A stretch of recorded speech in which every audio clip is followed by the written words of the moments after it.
Ladies and gentlemen, I am KageKaze, and this is Hawken, which has just hit its open beta. 12.12.12 sees Hawken open up to the public. That means that you can go to playhawken.com, sign up, and grab your download and play for free. At this point, there are not going to be any more character wipes. Everyone gets to play, and those of us who participated in the Vanguard initiative have gotten all of our sweet perks. So as you can see, hitting open beta has come with several changes. Looking right away, you can see the UI has been overhauled and is looking much better. It's amazing the kind of work that they've put into this that we didn't get to see. In the closed beta events, they probably were holding back on us. It's nice to see what they're capable of doing when they get totally serious on this. So some changes right away. Well, you'll notice I've got my starter mech. They give us a CRT recruit playing off the TV theme. So this guy is a little different from the starter mechs we got before. He was once named the Recruit Assault, but they renamed him to CRT Recruit so that he doesn't get confused with the actual assault mech that's in the mech shop. He is only a little bit different. I'll go ahead and show you right away here. You'll see he's got the coolant, the tow rocket, and the assault rifle. And if we go into the mech shop and look at the actual assault, you'll see he's got the tow and submachine cannon and the point D Vulcan. So the main difference there being that he gets the Vulcan right away. Now the CRT recruit will get the Vulcan as well. That's something I'm going to show you here as one of the changes that we didn't get to see in the betas that were closed. So little changes here. You can see the level is now listed on each weapon. Big difference here though is that you'll notice on the tooltips, it really doesn't give you exact values anymore, but it will tell you what it is. Descriptions are listed here on the page. That's nice. Now you'll notice that also that the levels don't tell you what they do anymore, so that information has been changed to where you're going to find it, and I will bring that up here. They've also changed the levels for primary weapons. It used to be that you could level your primary weapon and then your alternate weapon, and then they would shift. One would level than the other. Well, now they all level at the same time. Another change too is we get descriptions for the mechs now as well, so there's lots of little improvements here on the UI. All the same stuff is here. You'll notice if I click on the profile, nothing happens. Your profile is still in the game, but you click on the upper right here, and there you go. You can get your profile in the game. We'll go ahead and go back to the garage. And let's look at the customize screen. So one thing you'll notice right away is that you got this nice little customize button here now. Also, they've listed the difficulty for each mech and what they feel is going to be either easier or harder for you to use based on your personal skill. So it's nice to see them try and make it a little more accessible and tell you what these mechs are for and what kind of skill level you can expect to use them with. As for example, here we've got this guy's a mid-range all-purpose. The Vanguard Cupcake here is our default tooltip text. Well, isn't that grand? Okay, but let's look at the Scout. Close range, fast moving. So each of these has something. The Cupcake, of course, I can accept that being missing because this is our Vanguard Initiative mech. I'll be showing you that guy in just a moment. Let's go into the customized screen here with our CRT buddy. So you're not going to see it here, but major changes have happened to the mechs. The primary weapons, the internals, and the countermeasures, which is a completely new system, are not accessible right away. If I go into my Cupcake, let me show you this. You can't change your primary weapon until you hit level 7. So you're stuck with the first two weapons until you level up a mech for a while. You are given an offensive item slot that you can put something in, but the support item can't be changed until level 3. You'll notice that this mech does come with a support item built in though. So you still get something built into the mech for free, but you're not going to be able to change it until you hit level 3. The internals are also locked at levels 8, 10, and 12, so you can't change these. Most mechs do not have anything in these slots. If you buy a whole new mech, these are going to be empty. These are given to the Vanguard mech and the CRT recruit. I'll go ahead and show you what these are. These only show up on those two mechs. These are internals that have no downsides. So you get a brand new radiator, which gives you weapon heat improvement, which is kind of nice considering that if we go here, you get weapon heat improvement on this one, but you also lose weapon damage. So this one's not as efficient on the heat as the heat sinks, but it doesn't come with a downside.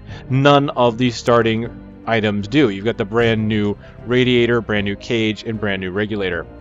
Some of the pros and cons of these items have been changed about. Here we have special weapon firing rate, but weapon heating is increased. Bullet damage, but max armor goes down. And here we have overheat recovery time, but weapons heat a little bit faster. So some of these have been juggled a bit. The new cage is additional armor, which, as you can see here, is very nice considering it's the exact same thing as the reinforced armor, but you don't lose the bullet and explosive damage reduction. Again, keep in mind, this is only for this guy, the recruit. Other mechs do not get these starting passives. You have to decide which one of these you're going to want. And then lastly, the brand new regulator is a 20% experience buff. So none of these provide experience boosts except for the regulator. So that means the CRT recruit, the starting mech that you begin with, is going to be your fastest leveling mech. So it seems to me he's designed for getting additional experience because there is overflow experience that you can give to other mechs. And he's also going to be, looks like your go-to mech for if you just want to go back to something that's going to level quickly or have some nice bonuses. He's not going to have some super special abilities that the other mechs have, and he's got some pretty basic weapons, but he is all-purpose, and he works very well. In fact, I've been, as you can tell, leveling him quite a bit. He works very well out in the field. So once you're able to unlock your primary weapon, you'll notice you go up here into, you click on the weapon, and you can actually switch between the two. Now this is one of the first things I noticed that I'm not exactly happy with in this version of Hawken. When you click on the weapon, you'll notice that the weapon does not have any stats. It kind of tells you what the weapon does, but unlike, if I go back here, this shows you the weapon stats, and I can compare them easily. But the thing is this is my secondary, the tow rocket, and the assault rifle is my current primary. I can't see the other primary. I can't compare the assault rifle to the submachine cannon. So this information, while nice, doesn't really do me a lot of good. I really need it here. So I'm hoping that they will add it here when you swap weapons. Now lastly, here's another thing. At level 25, you unlock what they call a prestige weapon. So I had talked earlier, or I had talked in other videos, about there being weapons that you could purchase before in betas and you could swap out. Well, apparently this is the new system. It's going to be a Vanguard, or it's going to be a prestige system. So now you get to level 25 and boom, you get another weapon for hitting that level. So here I've got the Point D Vulcan, but once again I can't see the stats. Even worse, let me go over here. Once again, you can't see it here. Let me go to the shop. Let me show you this. I go to the Berserker. Look what I can see. I can see the tow rocket, I can see the submachine cannon, and I can see the assault rifle. Oh, so the Berserker is pretty much like my starting guy, except for he's got the ballistic barrage. Alright, well, I can see here in the shop what my primary and my alternate primary are. Well, that's great. So here, I can compare them here, but once I own it, I can't. Alright, that I disagree with. I think they'll need to change that. Hopefully they will. They seem very receptive to feedback, so I think this will eventually get added in. Keep in mind the UI has just been overhauled, so these could have just been oversights. But I want to, of course, let you know what I see and how I feel about it so you can decide if you want to pull into Hawken now. I personally think it's a good game, but like I said, we're going to go through it. You make your own decision and see if this is a game for you. Well, here's the thing. I can see the alternate primary, but I can't see the prestige weapon. So when I go to buy a mech, I look at these mechs and how do I know if I want to buy one? What if the prestige weapon on these is something that I really just don't want? Or what if one of these mechs that I wouldn't know that I do want has a prestige weapon that is awesome and I just can't tell and I'm turned off by the other items he has? You have to unlock it all, and eventually someone's going to have to put out information on what those prestige weapons are so people know what they're buying. Now, over here in the equip screen, the offensive and defensive items are much the same like they were in the closed beta, although the items have been given some nice looking icons for in the shop. You can see what the icon in the mech is going to look like, the simplified version, and then you get a nice kind of 3D model there. That's kind of cool to see.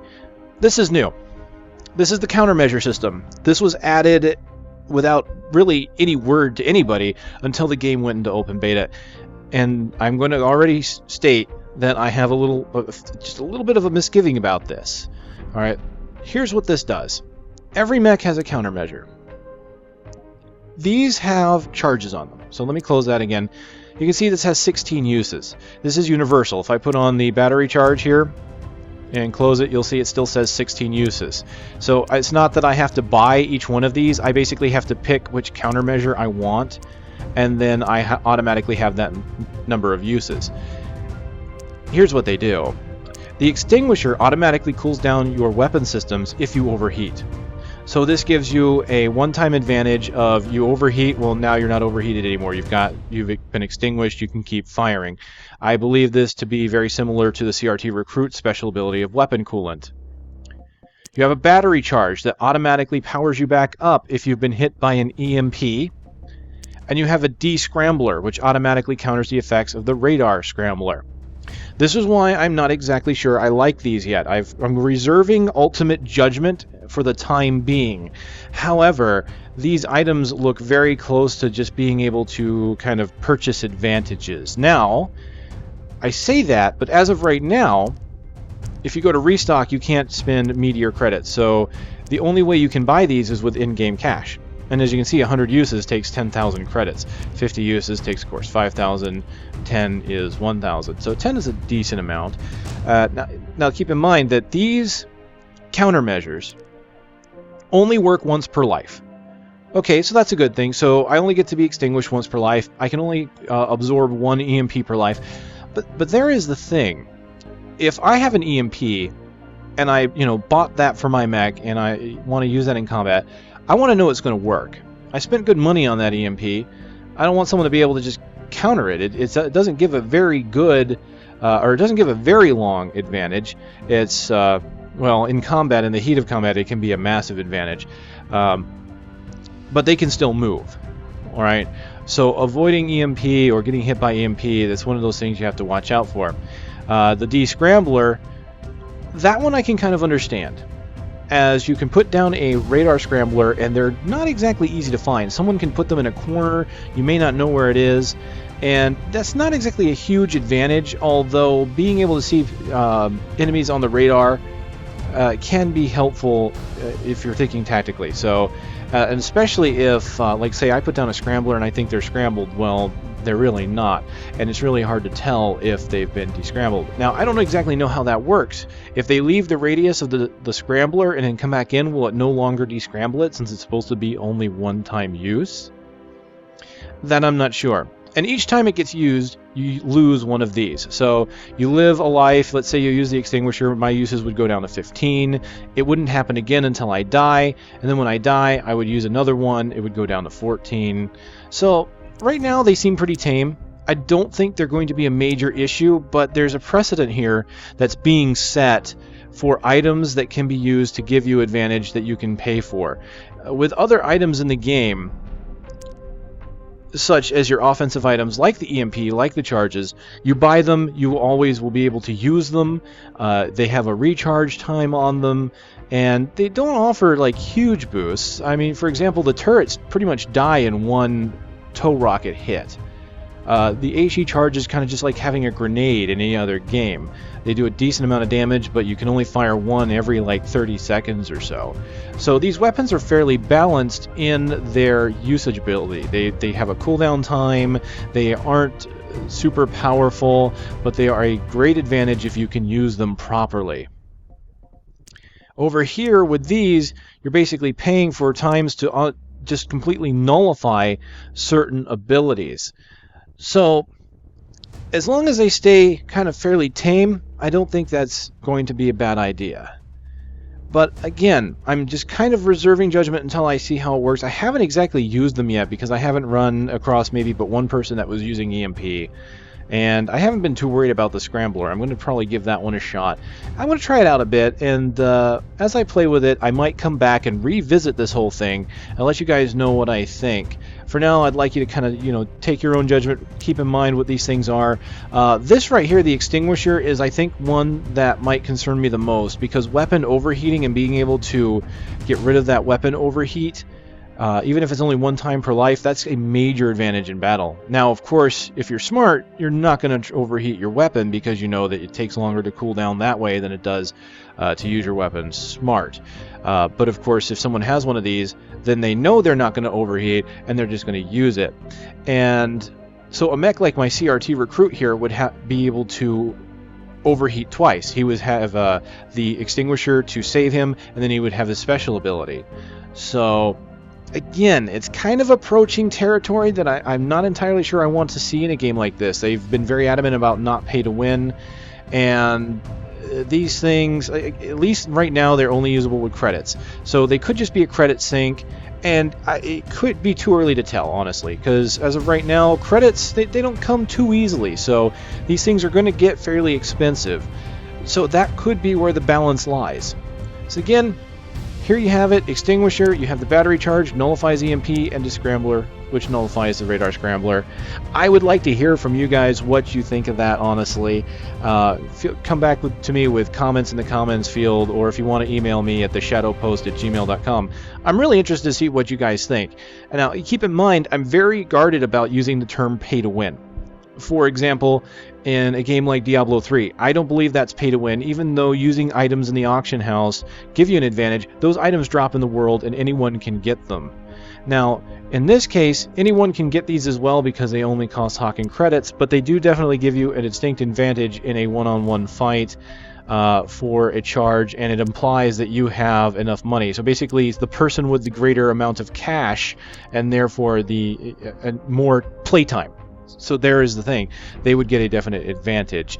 Balance in a game like this, being a first-person shooter, people that have more time to play shouldn't really be given an exact advantage over a newbie. They need to have they might be allowed to have a certain edge, but it shouldn't be too overpowering. And so this has to tread a very careful line. Alright, so far I don't think they've crossed that line, but again, I want to hear your judgments. Okay, moving on. The upgrades. This has changed only a little bit. You can see it's much bigger. You can see all the levels kind of all at once. Well, not all, but there's more levels now. As you can see, last time in the beta, it only went up to 20. Well, they go up to 25 now. So at 25 is when you get your alternate weapon, the Prestige. Here's what I was talking about, the primary weapons having the same stats now. The primary weapons here happen here at level 2. You get a spread reduction. At level 14, you get a heat reduction. At level 20, this is a spreads per shot. Now, this counts for both my assault rifle and my submachine cannon, and if I'm not mistaken, that will also count for my Prestige. Now, if you remember in the closed beta, the primary and secondary primary had their own unique perks for leveling. They would have very different bonuses, but now they have the same bonus, and that's going to be based, it looks like, on your mech, on your class. The secondary weapons, of course, will have their own. Here I have the rocket speed, I have explosion radius, and I also have, at the top here, heat reduction. Now what they've done to change this is in the closed beta you had basically a point, then your second level you would get a weapons level up, then your next level you would get 3 points, then your next level you would get another weapon level up, 3 points, level up, 3 points, level up, just like that. Now, every level you get 1 skill point. Some of these levels don't give you any other bonuses at all. So like that's why you're going to see here at level 9 you get +1 optimization, 11, +1 optimization. You're not getting a bonus optimization point, you're just that level you're getting an optimization point. Every level will give you one of those. And it's not immediately obvious, as you can see here, where it says at level 3 I can unlock my alternate main weapon. Every single one of these will give you a skill point. And what's nice to see is we can see what the levels for the abilities are. So here, I believe almost every mech has the same benefit to leveling the special ability. In this case, it's an effect increase by 10, duration by 1 second, and the last one is the cooldown reduced by 5 seconds. Alright, these, again, talking about balance of people that play more having an advantage over people that don't. A 5-second advantage can be fairly significant, but a lot of the cooldowns are designed in such a way that you're not going to be able to use them that quickly, so that tends to be in a per combat basis. It just means that a person that's played longer will be able to enter combat a little sooner than someone that hasn't. I haven't seen this one be overpowered as well, so everything's looking good here as far as their balance so far. There have actually been a lot of weapon changes since closed beta. I urge you to look at the patch notes if you're interested, and those can be found at playhawken.com, and just go to the forums in the community section. Alright, body shop looking pretty much the same as it was. You get plenty of options here. Everything here is purchasable for Meteor credits, which is real money transactions here. They've made a slight change to the repair drone and the nozzles, and I'm glad to see that, because if you heard the way I reacted to these before, the nozzles weren't that impressive to me. I mean, ooh, a different color. Yay, who really cares? You're not even going to see it. Well, let's look at the nozzles first. This time, not only do they change color, but they also have a different nozzle look. So if you are interested in making your mech look a certain way, you want to have, like here, for example, a dual thruster instead of a single, you can. So I think that's really great. So now it's not only just color, but it's also design. So there's a far better impact here on how your mechs look. So I'm glad to see that. Honestly, thruster color just wasn't enough. Now the repair drone has had a similar change here. You've got the basic drone, which is kind of a welder, but these two mechs, which also used to be welders, now have special effects. This guy's got lasers, so you can see here as he's repairing, he's firing those lasers, and the final drone uses a fire extinguisher to repair. So not only do you get a drone however you want it to look, but he's also got a neat little special effect that other players can see if you so desire. Paint shop returns. The taunt button is still here, but no taunts are available as of yet. I was kind of hoping to see what they would do with that. We'll have to find out about that later. Few new patterns have been added here, it looks like. Some of the patterns from beta, I think, are missing right now, but still looking good, and I'm sure they'll add more later. Going over to the optimized screen, they've cleaned the UI on this up quite a bit. It's honestly, from what I can tell, the same as it was before, but instead of showing the text on the buttons of what they do, the text pops up at the top when you mouse over these, and of course the tooltip when I mouse over it as well. So I don't believe there's any major changes here to the skill trees. They look the same as they were, but again, it's cleaner. The buttons are easier to find and see. You've got the clear and revert. They still don't have a button to kind of let you know it's going to save. I don't know if they communicate that very well, but it does save automatically when you're here. So you've got that. So that's the major changes to the UI.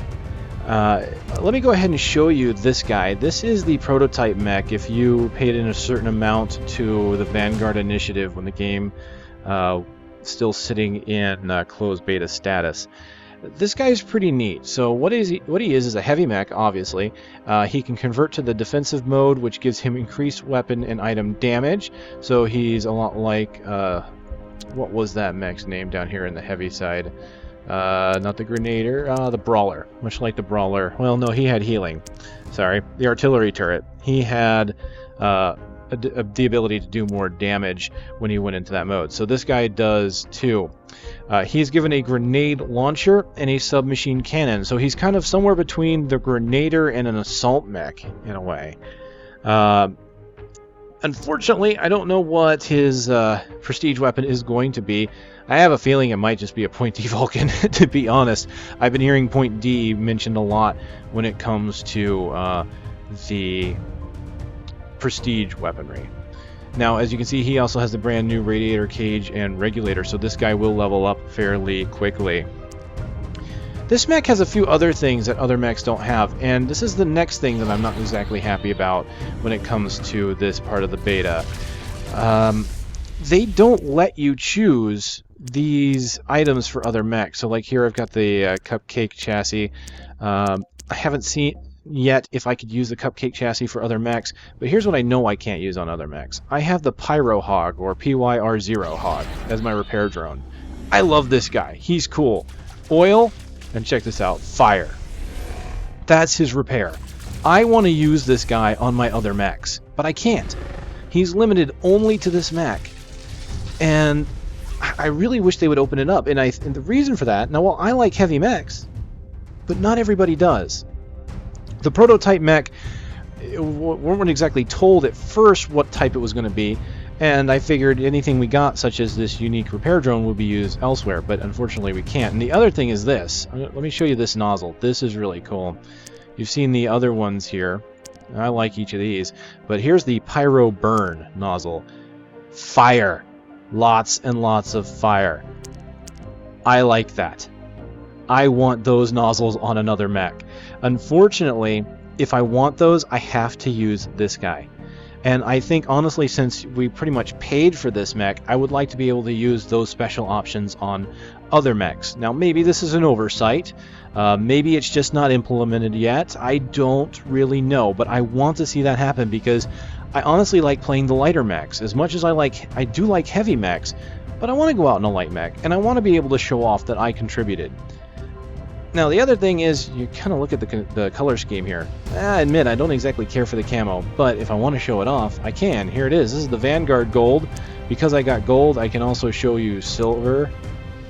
I like the silver, actually. I think that is my favorite of the three, but here is bronze as well. So, we get this as part of the Vanguard initiative. Here's the problem.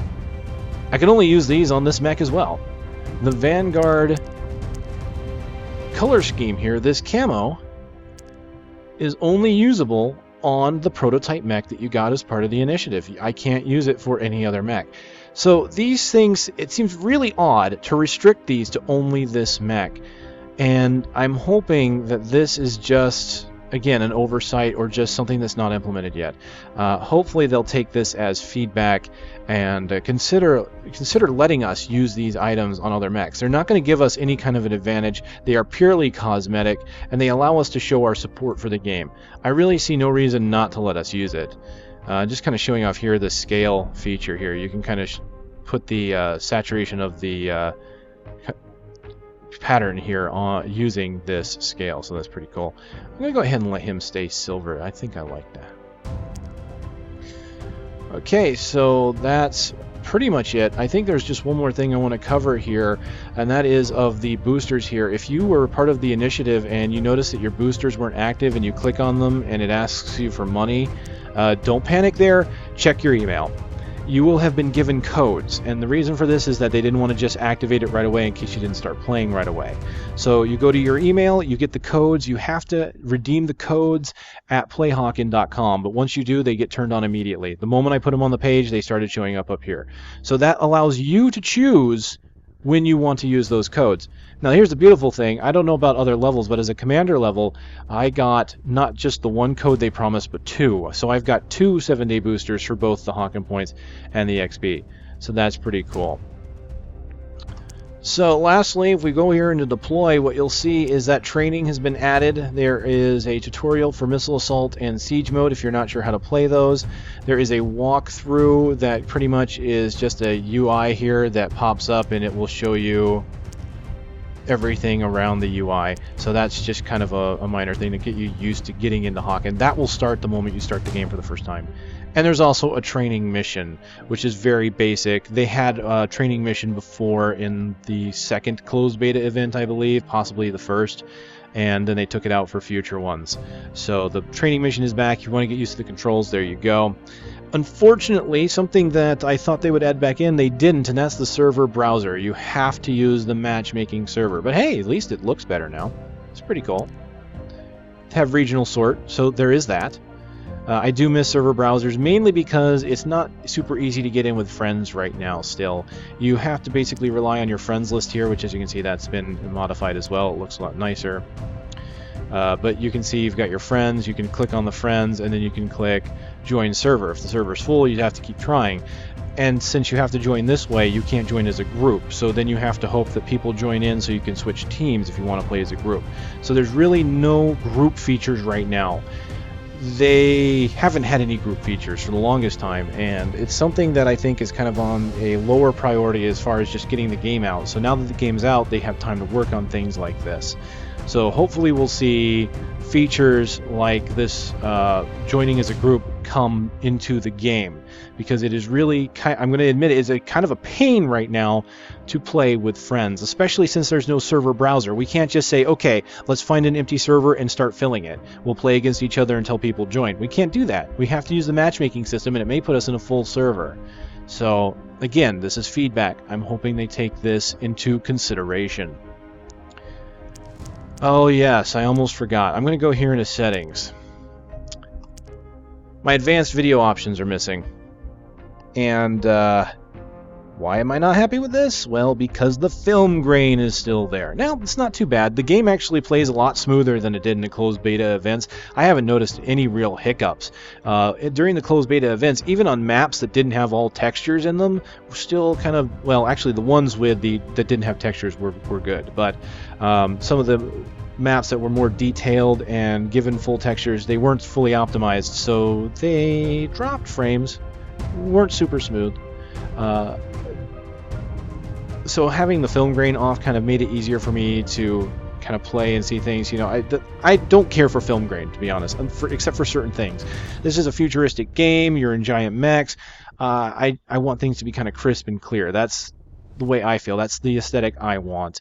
Now, if they don't want me to have that option, okay, fine, but they gave it to me, so I assume they do.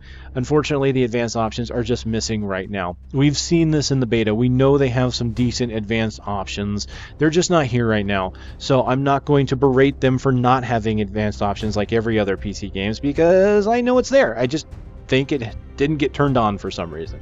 So it'll come. It'll come back. I wouldn't worry about that. Honestly, everything's looking really good. I think they cleaned this game up fantastically. So everything looks great, honestly. I don't know what else I can really tell you from here. We haven't looked at the gameplay. I can go ahead and join a game and show you guys a bit, but honestly, you've seen a lot of the game from the closed beta events that I've shown you. There's not going to be a lot to see there that's different from those events, other than the game just plays smoother and weapons have been balanced. Okay, maybe I lied. There is one thing I can show you. I'm sorry to be jumping around a bit like that. There actually have been quite a bit of changes. The overall game itself, as you can see, the way it feels, the way it plays, aside from weapon balance, which honestly feels a lot better than it did in any of the closed beta events. There were a ton of changes. Really, again, read the patch notes for that one. But yeah, that's just the thing, is a lot of stuff under the hood has changed, and that's kind of stuff that's not easy to immediately see and remember. So I do apologize if I kind of jump around and act like I'm about to close off when I don't. Here's the big thing for Siege. This mode has received a hefty update. The big thing here is, if you look at the top, you'll notice that in Siege mode, instead of having solid bars of life for the bases, you'll notice that they have kind of health bars now. They're showing integer healths, 2,000 hit points per base. So what happens now, unlike in the old Siege mode, is when you get a battleship, it goes across and it hits the enemy base. Well, in the closed betas, the battleship would hit the enemy base, blow up, and just take one of the health bars off. Kind of ridiculous if you ask me. If you're going to do that, why use a battleship? Use a missile. Well, they agreed. So what happens now is the battleship gets to the enemy base, and then the battleship starts doing damage to the enemy base. Kind of like in Missile Assault. In Missile Assault, you take care of you basically capture missile silos, and as they fire, they start doing damage to the enemy base. Same exact thing happens here. It's just that you have to get the battleship to the enemy base now, which means you can win this game in a single launch if the enemy doesn't shoot the battleship down. They have to shoot it down in order to be able to collect energy again. They don't have a choice. If it hits their base, it's not, oh, well, we go get more energy. It's, okay, we have to shoot it down, or we are just going to lose here and now, and we're pretty much going to have to roll over and die. So that is, honestly, it's a hefty change, and I think it's a very welcome one. It has made this mode feel a lot better, for one, but it also makes the game last a little bit longer. If you have good teams going back and forth, then you're going to just be doing a little bit of damage in between launches.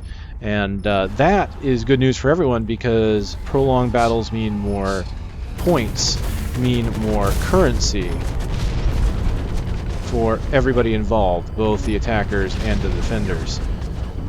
So that's good to see. I'm quite happy with that change, and honestly, from an aesthetic standpoint, that is the better way to do it, honestly. Having a battleship just blow up didn't feel right.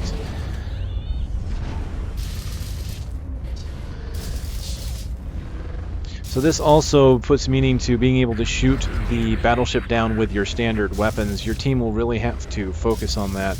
And I have seen some rounds that got saved just by destroying the battleship before it destroyed the base. So there's a lot more that goes on in these kind of matches, and it feels so. I was already impressed with Siege mode from the beginning. I really like this mode.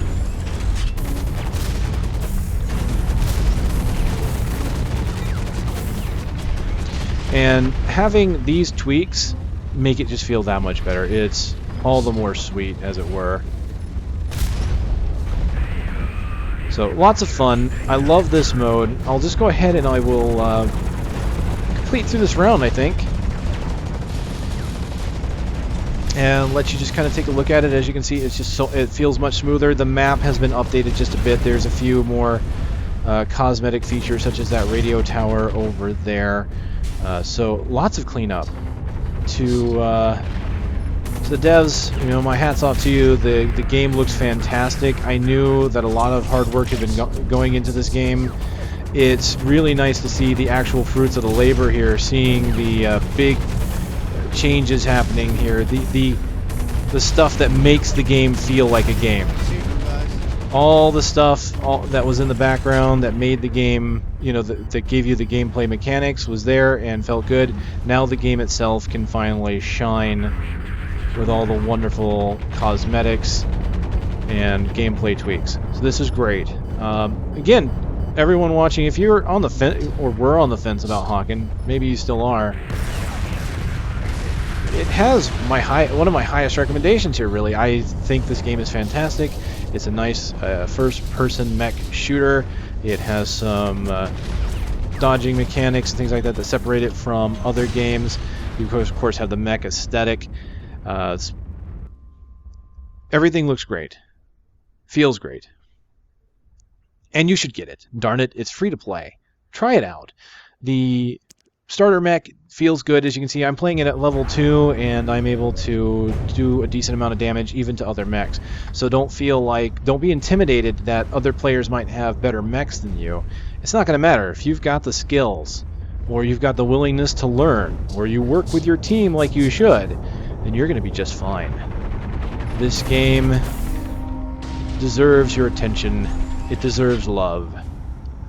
It is definitely one of the better free-to-play games, especially first-person shooter games, that I have ever played.